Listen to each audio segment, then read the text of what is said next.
여러분, 교회라는 것을 우리가 지난 몇 달 동안, 지난 3달 동안 꽤 많은 부분에 있어서 교회라는 것에 대해서 살펴봤었는데 오늘도 교회에 대한 이야기를 좀 하려고 합니다. 여러분, 교회는 처음에 누구에 의해서 그리고 왜 어떤 목적을 가지고 어떻게 시작된 것일까요? 여러분, 잘 알고 계세요? 네.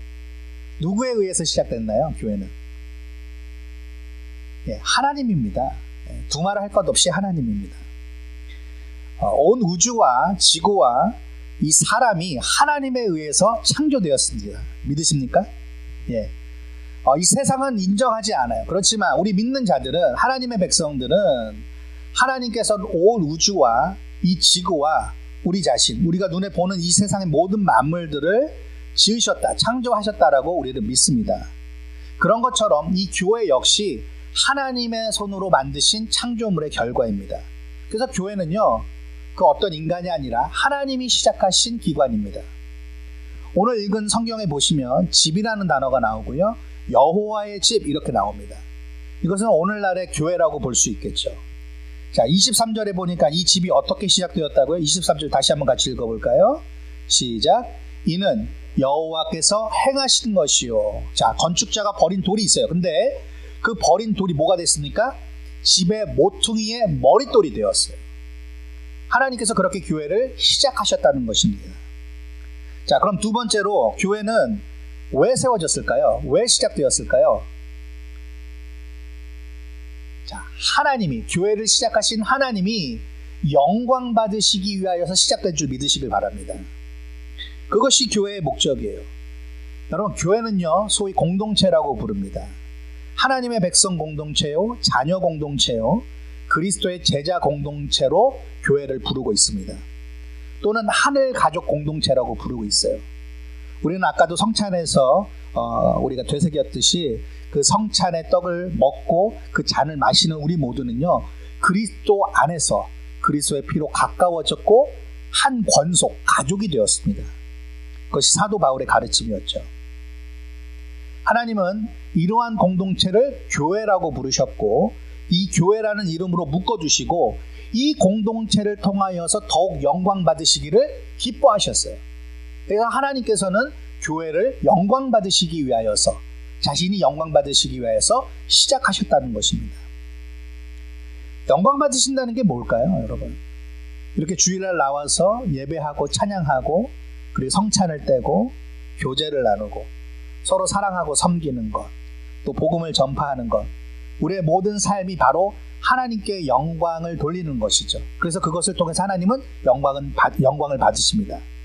그러나 무엇보다도 하나님이 영광 받으신다 할 때는 우리의 삶과 우리의 생각과 말을 통하여서 하나님이 드러나는 거예요. 이 세상의 주인이며 사람의 주인이신 그 하나님이 드러나는 것, 그 하나님을 자랑하는 것, 그 하나님을 증거하는 것, 그 하나님을 기뻐하는 사람들의 그 모습을 통하여서 하나님은 영광 받으신다는 거예요. 자, 하나님은요, 발광체라고 이야기할 수 있습니다. 빛을 내시는 분이세요. 아니, 빛 자체이십니다. 우리는 뭘까요? 반사체예요. 그 발광체에서 나오는 빛을 그대로 받아서 아직도 어두움 가운데 있는 자들에게 그 하나님이라는 빛을 드러내는 자들, 그것을 통해서 하나님은 영광 받으신다는 거예요. 교회 존재 목적은 그것입니다. 교회가 해야 할 일은 바로 빛 대신 하나님의 그 빛을 받아서 우리가 그 빛을 이 어두운 세상 가운데 비춰내는 것, 그것을 통해서 하나님이 드러나실 때에 하나님이 영광 받으신다, 우리가 그렇게 말할 수 있습니다. 저와 여러분 모두가 하나님으로부터 빛을 받아서 그 빛을 어두운 자들에게, 어두운 가운데, 죄 가운데 있는 자들에게 그 하나님의 영광을 드러낼 수 있는, 그래서 하나님께서 영광 받으시는 저와 여러분 될 수 있기를 주님의 이름으로 축복드립니다. 세 번째로 교회는요, 하나님의 열심으로 시작되고 유지되고 있어요. 자, 교회가 어떻게 시작되었는가 물어봤을 때에 하나님의 열심이라는 거예요. 하나님의 열심. 하나님의 열심으로 인해서 교회는 탄생하게 되었습니다. 그리고 지금까지 이어져 오고 있어요. 여러분, 하나님의 백성은요, 항상 한 번도 예외 없이 하나님의 열심으로 구원받은 줄 믿으시길 바랍니다. 이 하나님의 열심이란 뜻, 이 열심이라는 말을 영어로 하면은 뭐 패션이라고도 얘기할 수 있고 질이라고도 얘기할 수 있어요. 근데 이 말이 어디서부터 왔냐면 히브리어를 살펴보면 jealousy에서 왔습니다. 질투하다. 질투라는 말에서 왔어요. 구약 성경을 보면은 하나님이 자신을 설명하실 때에 나는 뭐 하는 하나님이다라고 얘기하시죠? 질투하는 하나님이다. 그것을 하나님의 열심이라고 부릅니다. 자, 성경 구절 두 군데를 한번 찾아보도록 하겠습니다. 구약 성경 이사야서를 한번 펴보시죠. 이사야서 37장 32절입니다. 구약 성경 이사야서 37장 32절.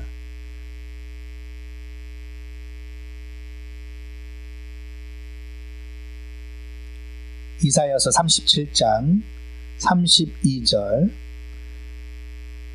찾으셨으면 우리 다 같이 한 목소리로 이사야서 37장 32절을 읽도록 하겠습니다. 시작. 이는 남은 자가 예루살렘에서 나오며 피하는 자가 시온산에서 나올 것임이라. 만군의 여호와의 열심이 이를 이루시리라. 할렐루야. 자, 시온에서 나올 것이라. 누가요? 피하는 자가.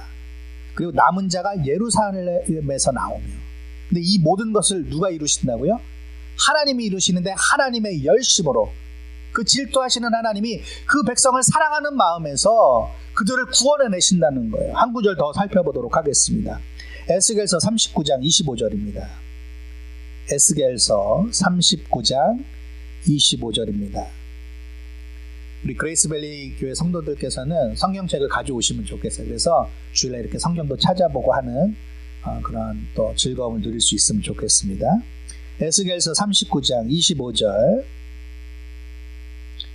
우리 찾으셨으면 에스겔서 39장 25절 다 같이 큰 소리로 읽겠습니다. 시작. 그러므로 주 여호와께서 이같이 말씀하셨느니라.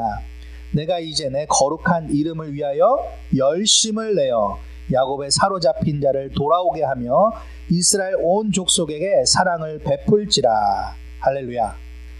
하나님의 열심이 포로된 자들을 구원해냈다는 거예요. 저와 여러분들이 구원받은 것은 바로 하나님의 열심 때문이었어요. 다른 방법이 아닙니다. 당신 어떻게 구원받았습니까? 물어보면 여러분들은 어떻게 대답하셔야 돼요? 하나님의 열심 때문입니다. 하나님께서 질투하셔서 나를 사랑하셔서 나를 구원해 주셨습니다라고 당당하게 이야기하실 수 있어야 된다는 거예요. 여러분, 하나님의 백성이 잘해서 우리가 잘나서 교회가 시작되거나 유지되는 것이 결코 아님을 여러분 기억하셔야 됩니다. 그러면 그 하나님의 열심, 그 하나님의 일하심은 언제 최고조에 달하죠? 바로 예수 그리스도, 하나님의 독생하신 성자 예수 그리스도의 십자가 희생과 그 죽음으로 최고조에 달하게 됩니다. 그것이 하나님의 열심의 최고봉이었어요. 그러한 예수님의 십자가 희생과 죽음 때문에 교회가 세워졌고요. 교회는 더욱더 단단해졌고 견고해졌고 더 넓게 온 세상으로 지금도 퍼져나가고 있습니다. 그리고 지금까지 그 사탄의 수많은 공격 속에서도 살아남아서 존재하고 이어져 가고 있는 거예요. 하나님은 그렇게 교회를 이 땅에서 이 시간도 사랑하고 계시는 줄 믿으시길 바랍니다. 우리 그레이스밸리 교회도 마찬가지예요. 하나님에 의하여서 시작되었고 하나님의 그 영광 받으심을 위하여서 시작되었고 하나님의 열심으로 탄생한 줄 믿으시길 바랍니다. 박영선 목사님의 책 중에 그 하나님의 열심이라는 책이 있습니다. 1985년도에 나온 책인데 저도 이제 대학생 때 읽어본 적이 있어요. 그 성경에 나타난 수많은 믿음의 인물들에 대해서 나열을 쭉 합니다. 아마 15챕터인가 그렇게 되어 있습니다. 근데 아무도 위인으로 태어난 건 아니라는 거예요. 다 평범하게 태어났다는 거예요. 근데 그들을 위대한 작품으로 위인으로 만드신 게 누구라는 거예요? 하나님의 그 열심 때문에, 하나님의 손길로 하나님이 그들을 위대하게 만드셨다는 거예요. 그래서 우리들은 감격할 수 있고요. 그 하나님의 열심 앞에서 항복할 수밖에 없다는 거예요. 나 같은 사람도 하나님의 열심이 임하기만 하면 나도 그 위대한 반열에 설 수 있겠구나라는 소망과 희망을 갖게 되는 것이죠. 박영선 목사님께서는 그 책에서 아브라함이나 모세를 비롯한 성경의 여러 인물들의 비범함을 집중적으로 살펴본 것이 아니라 오히려 그들의 평범함에 집중을 합니다. 그리고 그 반대편에 있는 그 하나님의 위대하심, 하나님의 열심, 하나님의 계획 가운데 이루어가시는 그 하나님의 뜻, 그 사람을 통하여서 역사하시는 그 하나님의 열심과 위대함을 드러내고 있습니다. 여러분, 혹시 자신이 평범하다, 혹은 나는 정말 왜 이것밖에 안 되나, 이번 생은 망했어, 이러시는 분이 있다면 그 책을 한번 읽어보시고 도전 얻으시길 바라요. 위로를 얻으셨으면 좋겠어요. 박영훈 목사님께서 그 책 서문에 이렇게 쓰셨습니다. 각자의 삶을 돌아보면서 어떤 어려움으로 인하여서 좌절과 낙담을 하기보다는 영광의 자리에 이르게 하시는 하나님의 열심에 항복하시길 바랍니다. 그것이 우리의 삶이 되어야 된다는 거예요. 여러분, 하나님의 백성, 하나님의 성도는 그저 하나님의 열심에 편승해 가는 거예요. 내가 무엇을 하고자 내가 열심을 내는 것이 아니라 그 하나님의 열심의 울타리 안에 들어가는 거예요.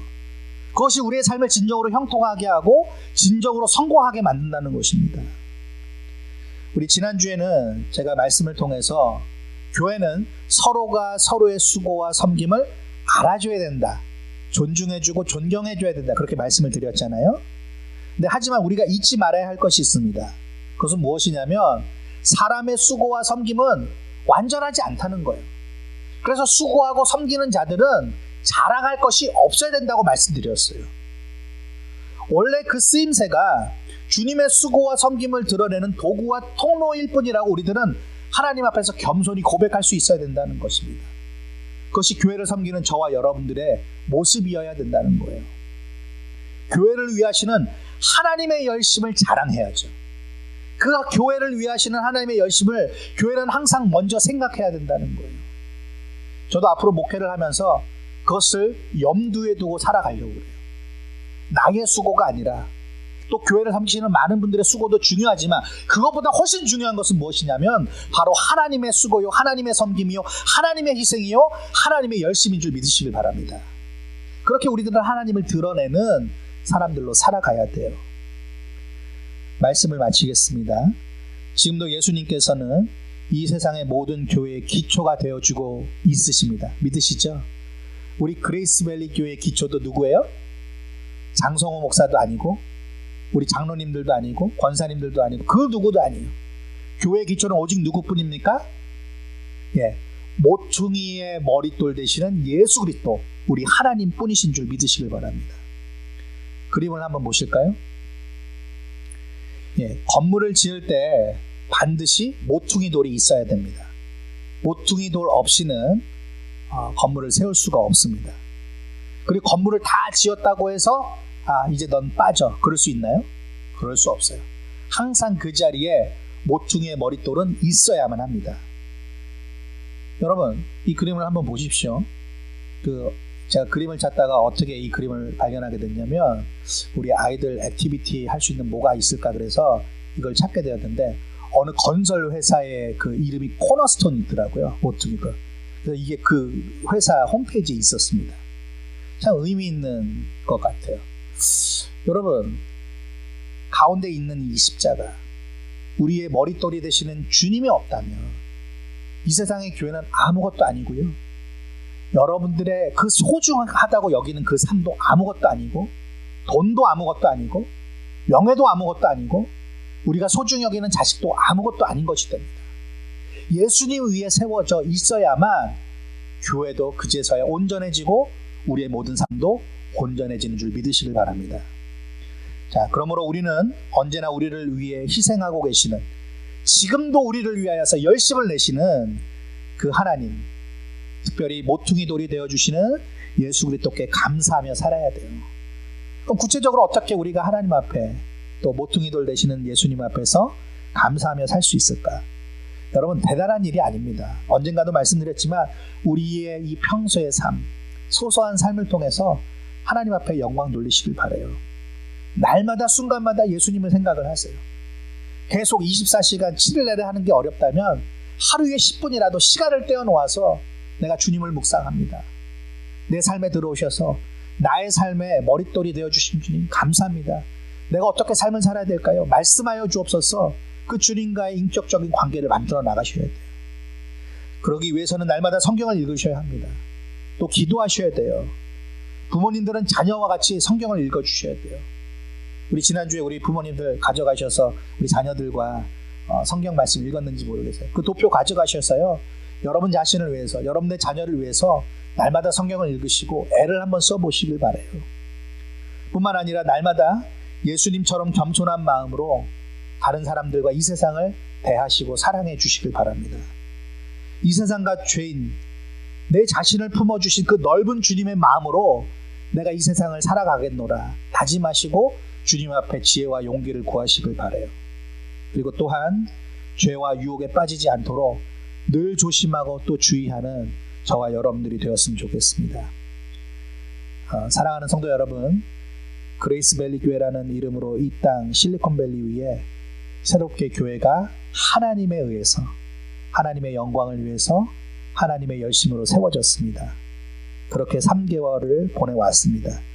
오늘 새해 첫 주일 우리는 교회 설립 감사 예배를 드리고 있습니다. 사랑하는 성도 여러분, 우리 교회의 주인이시며 또 모든 성도의 머리가 되시는 모퉁이 돌이신 우리 예수님을 위해서 어떻게 저와 여러분들의 삶을 살아드릴 것인지, 그리고 그의 피로 사신 몸된 교회를 위하여서 어떻게 하는 것이 진정으로 교회를 사랑하는 것인지를 다시 한번 생각해 보시는 귀한 은혜의 기회가 되시길 주님의 이름으로 축원드립니다.